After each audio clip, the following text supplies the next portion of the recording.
Oh, what's going on, guys? I'm Motonosity, and we got a classic moto vlog for you guys today. No off-bike footage today. Let's not miss that light. Quick shifter, baby. I'm loving that thing so much. If you missed that video, the last one that I put out where I installed it and then went riding with it for the first time, freaking amazing. Oh, I can't tell you guys how much I am loving my freaking new R6 2017 in Yamaha blue. Let's just move on over. I was gonna pick up an energy drink before this vlog, but oh, hello. Sorry about that. My bad. Wanted a little bit of a pick-me-up. I don't know, I was super tired today. Probably had to do a little bit with the fact that I had 2 lunches. Oh, we're gonna get on the highway.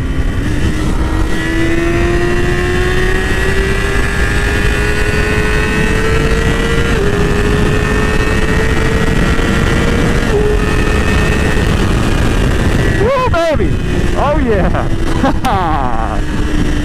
Oh, how's that for a daily 100? We're not gonna do this isn't a highway vlog. We're gonna get off. There's a road that I'm just gonna do a quick little ride on because we're gonna do a moto vlog today. I got a topic for you guys, and I know it's something that a lot of people have been wanting me to talk about since I got this bike, because of the fact that I now have both the 600 and a 1000cc motorcycle at the same time. Hopefully the lighting doesn't get bad.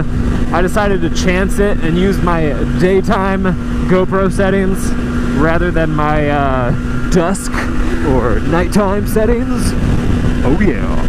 There we go, that's what I want to take. Hero Way, aka 2243, aka Nameless Road, aka I don't think it has another name. I think those are all of them. There might be one more. Give me the green light. Don't change on me. Downshift, downshift, downshift, downshift. And skirt. Knee drag. Not really. Quick shifter.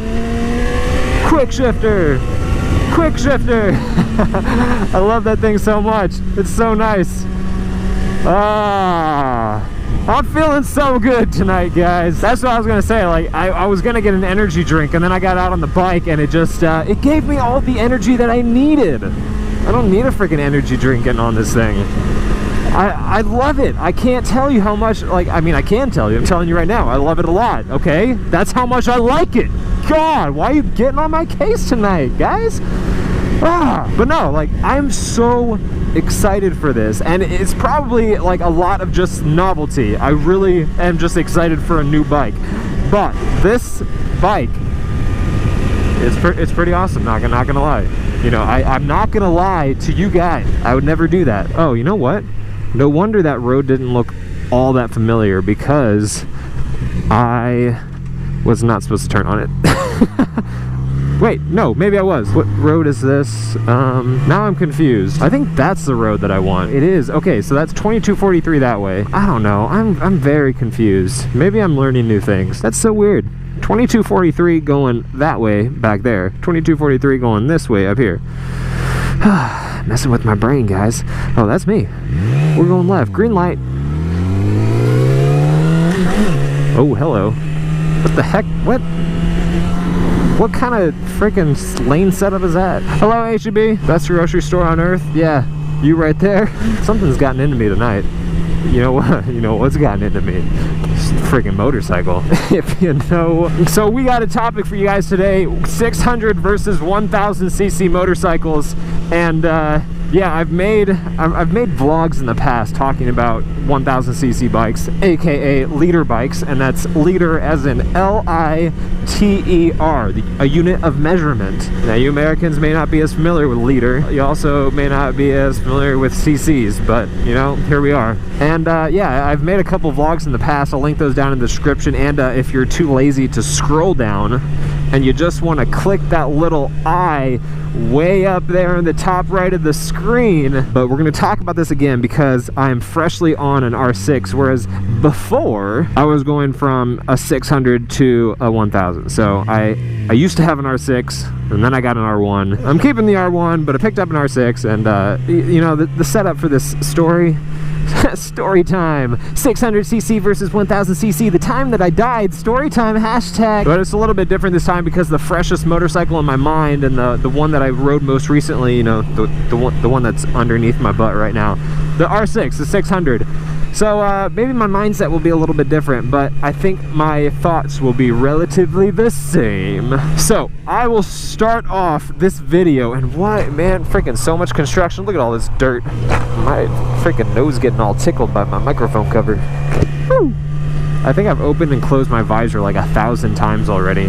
How long is this vlog already and I haven't even gotten to the dang topic? I apologize. Start off this story with a proclaimer. Not proclaimer? Disclaimer. I do not recommend 600s or 1,000 liters 600cc or 1000cc bikes for beginners. If you are just starting out riding, even if you've ridden dirt bikes and you're just starting out on the road, you know, obviously I have no control of you. You can make your own decision. In the US, you know, you kind of got it made because you can pretty much get whatever bike you want. You got no restrictions like they do in other countries where it makes more sense and they make you start on like a 125. But I can't control you, but I would strongly encourage you to heed my warning and not start on a 600 or 1000. But Motonacity! I started on a 600 and I'm a pro racer now. What's up, guys? I'm just gonna have to get stuck behind this guy, aren't I? You're kicking up a lot of rocks into me, buddy. Yeah, I wouldn't recommend starting on a 600 or 1000, aka a super sport, because they're not easy bikes to start on. One, they're very powerful. Like, you can say, but I'm very responsible. I will take my time in learning how to ride this thing. If you're in the mindset that you would even consider getting a 600 or 1000, you're probably the type that really likes speed. And so, yeah, you're gonna wanna, you know, hit that throttle a little every once in a while, even if you're not ready for it. And it's so much easier to get yourself in a bad position on a 600 or 1000cc bike when you don't mean to. And until you have that road going experience, and that's why I give this qualifier of like, if you've ridden dirt bikes before, you probably still shouldn't either because you haven't really ridden on the street. It's different because you have to deal with other people. It's not just yourself.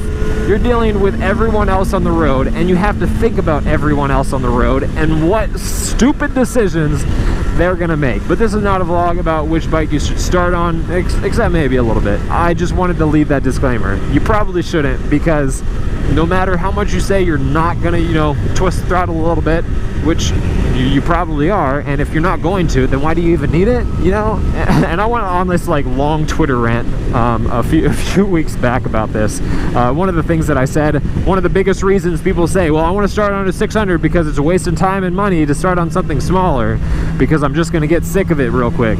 I started on an SV650, not a 600 class motorcycle, way less power, but great beginner bikes. Kind of a nice balance between, you know, not too powerful and not gonna get bored with it on day one. I sold that thing for more than I bought it for after putting like 7,000 miles on it and keeping it for a year and a half. I sold it for more than I bought it for.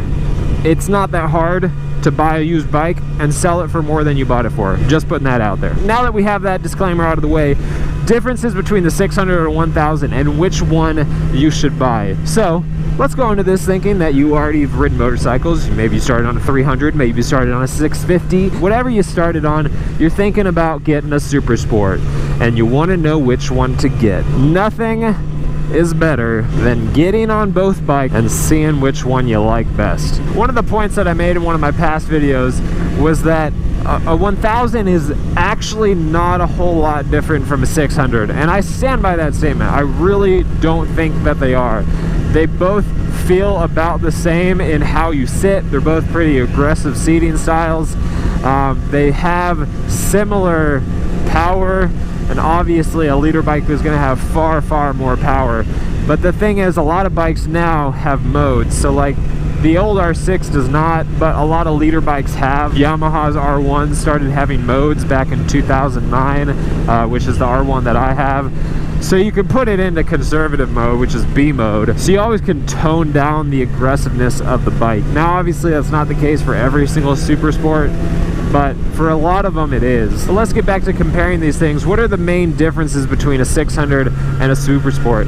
Well, the main difference that you're going to feel, and I know some people have said that the whole conception about liter bikes being so much heavier than 600s needs to stop. I don't really understand that, because there is a substantial weight difference. Even when you're only talking about, you know, 25-30 pounds for the difference between the new R6 and the new R1, which is a lot less than it was between my R1 and the R6, which is more along the lines of 60 pounds of difference.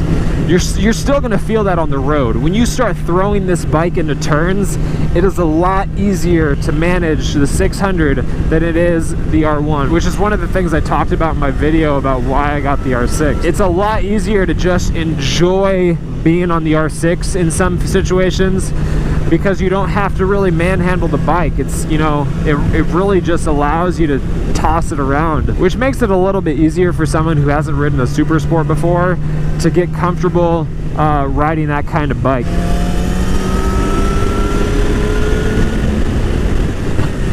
So we got weight.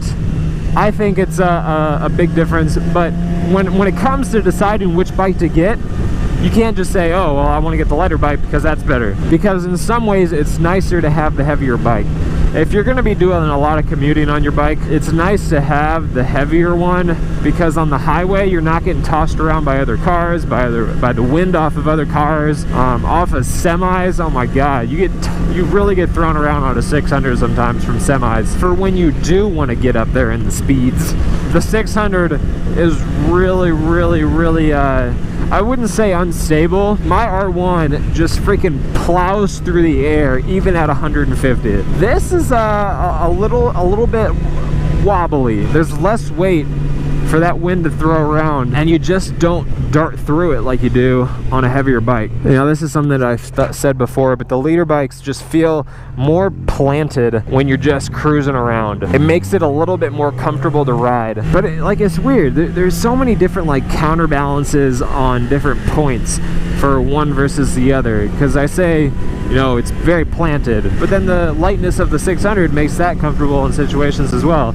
You got to figure out what kind of riding you do to better figure out which bike is good for you. Aside from power, which obviously liter bikes are going to have way more power, they also have more torque. It makes it a lot easier to operate at lower RPMs than on a 600. You know, I can start my R1 in 6th gear from a stop and pretty easily get it up to speed, no problem. Yeah, I can dink around in slow traffic on the R1, and it's not really an issue because it's got the torque to operate at that low RPM. So in that way, it's kind of weird, but I feel the liter bike is easier for a beginner to ride. Another area that a lot of people kind of ask questions about is size. You know, is a liter bike better for someone who's large or tall? In some situations, yes, the liter bike is, but not all liter bikes. I haven't ridden a CBR 1000, but I've sat on them, and they're much shorter and feel shorter than this R6. So it's not a, you know, set in stone, all 1000s feel larger and all 600s feel smaller. You're gonna have to sit on them and make sure that they feel comfortable to you, which is why I say go to a dealer and just ride the bikes. In general, it's easier for someone to fit on a 600. But then again, I'm 6'2", and I feel completely fine on the R6. It honestly feels really nice. Let's move on to price. It's in the range of a 20 to 40% increase in cost for the liter bike, just outright for what you're buying on the spot. I remember when I was looking at these, it was, you know, between 8 and 10 for the R1s, and the R6s of the same year were more along the lines of 6 to 7. But for the technology, you can usually get away with getting an older liter bike to have the same exact features as a newer 600. So then the cost becomes a little bit closer. This bike is a 2017, but the technology in this bike was in the R1 starting in 2012, 5 years ago. So if you wanted to have the same exact technology, you could get a 2012 R1 versus a 2017 R6. So I think I've kind of covered the main points and main questions that people have about 600 versus 1000s and which one they should get. To summarize a little bit, 1000s, they're going to feel a little bit heavier, which is going to be, you know, a little bit of a hassle in some situations, like if you're doing a lot of riding in twisties and things like that. but it's going to be a little bit nicer if you're going to be cruising a lot more on the highway.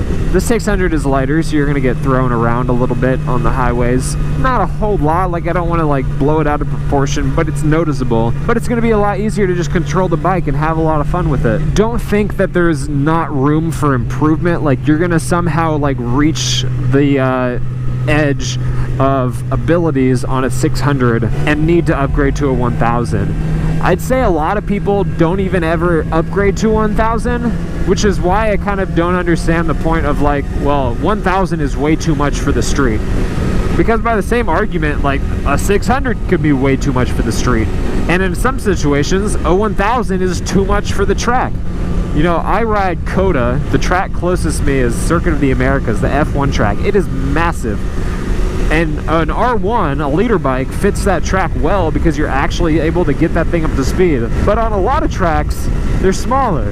And a 600 just works better. I never really take the whole 1000s are too much for the street argument very seriously, because it doesn't make a whole lot of sense. If you're going to get trouble on 1000, you're going to get in trouble on a 600. They're both very fast bikes, and a lot of the things about a leader bike I think actually make it easier to ride on the street. A lot of people who make the argument that a 1000 is too much for the street have never owned a 1000 and ridden it on the street. But at the end of the day, I just gotta encourage you to go to a dealership and ride a lot of 600s and a lot of 1000s from different manufacturers. Get a feel for them, try to figure out how they're gonna feel on the road for the type of riding that you want to do. It's the same situation for someone who's never ridden a motorcycle before and is trying to find